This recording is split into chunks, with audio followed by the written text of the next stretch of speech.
It's California Edition. I'm Brad Pomerance. Our road show continues. We are in Watsonville, California in beautiful Santa Cruz County, and we are joined by one of the county supervisors. His name is John Leopold. Sir, thank you for joining us. We appreciate it. I want to speak about an issue that has really caused counties to focus on criminal justice tremendously, and that is what's known as prison realignment. Sure. I understand in Santa Cruz, you were already looking at prison issues prior to realignment, where lower level offenders had been sent to the facilities in the counties as opposed to staying at the state. Yeah, we started looking around 2000 at a bunch of different issues because we were looking at overcrowded jails. And so jails, I mean, that's the key. I mean, we think about the state having their prisons overcrowded, but here in county jails, you were facing challenges. Right, I mean, and you know, when you build jails, you tend to fill them up. Right. So we looked at it and we didn't want to build another jail.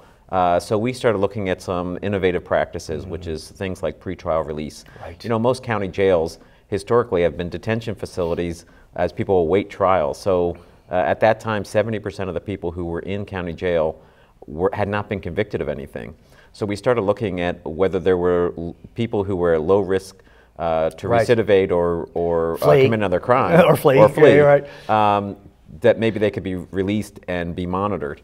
And that worked out pretty well. And it seems prescient because you and your sister counties throughout the state are now adopting those plans and programs because with realignment, we've seen the jail populations in counties spike, and there's been a need to ease that pressure. Right. Well, I mean, we did some innovative juvenile justice practices back in the late 90s. We started doing this work really in earnest in 2006 with this pretrial release program, electronic monitoring. In 2011, when prison realignment started, we had 30 people in jail for driver's license violations, and we thought there's got to be a better way to hold people accountable that isn't so impactful in terms of budget, but our main concern being safety. So we started a custody alternative program, electronic monitoring program. 500 people have been placed on electronic monitoring. And success? Been a great success. Only 5 of the offenders have cut off their bracelets. Okay, that happens. Well, 4 cut off their bracelets and 1 went surfing with it. Oh, interesting. Okay. This is only you can't blame them. It is Santa Cruz County. Santa Cruz. Right. None have created any greater crime. Most have committed no crime.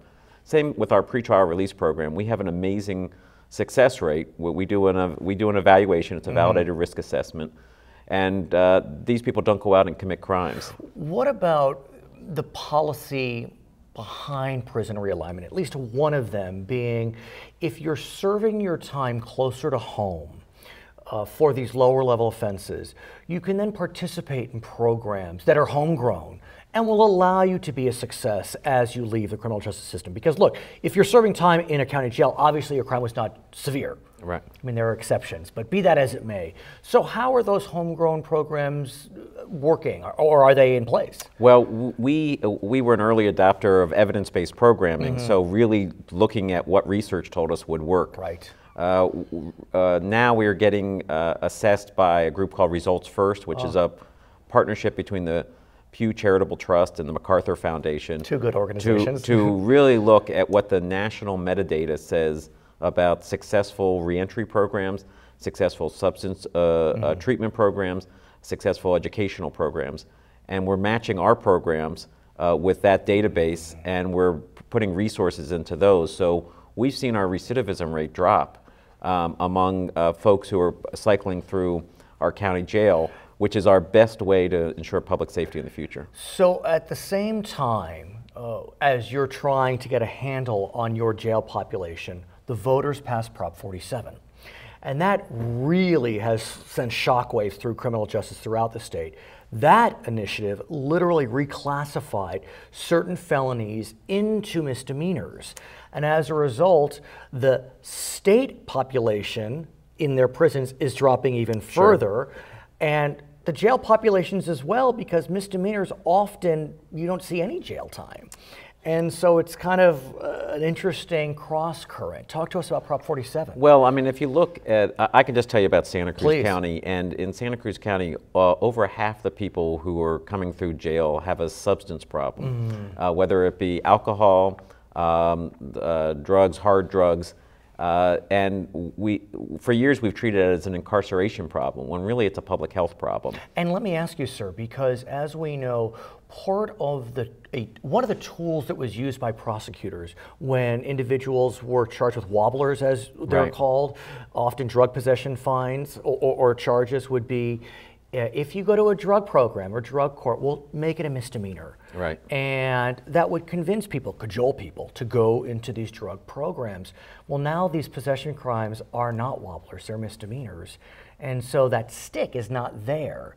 And so are you seeing that happen in Santa Cruz, where these drug programs are drying up? There aren't any people participating. No, I mean, in Santa Cruz County, our drug and alcohol program estimates that of our county population of around 265,000, there may be as many as 20,000 people in our county who need some help with substance use disorder. That's 10%. I mean, that's a huge number. And we know that there's about 3,000 people who say that they want treatment, and we only have about 1,000 treatment spaces a year.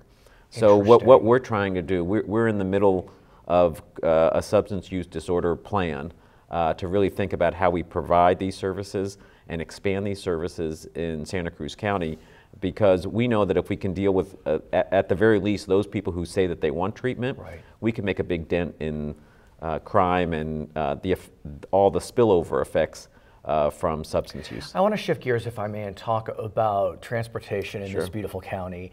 It is undeniable. It is one of the most majestic, and lots of beautiful roads and bike paths. And I understand that the county is an innovator, at least on the bike lane side. Tell us about green bike lanes. I didn't realize what they were, but once you described them, I said, aha, now I know. Sure. Well, you know, Santa Cruz County is a great outdoors community. We love our recreational sports. Paradise is tough. Yeah. And what we've seen over the last 10 years is a 50% increase in the number of people who are riding their bikes. I did a series of community meetings back in 2009, and people said they wanted safe routes for biking and walking.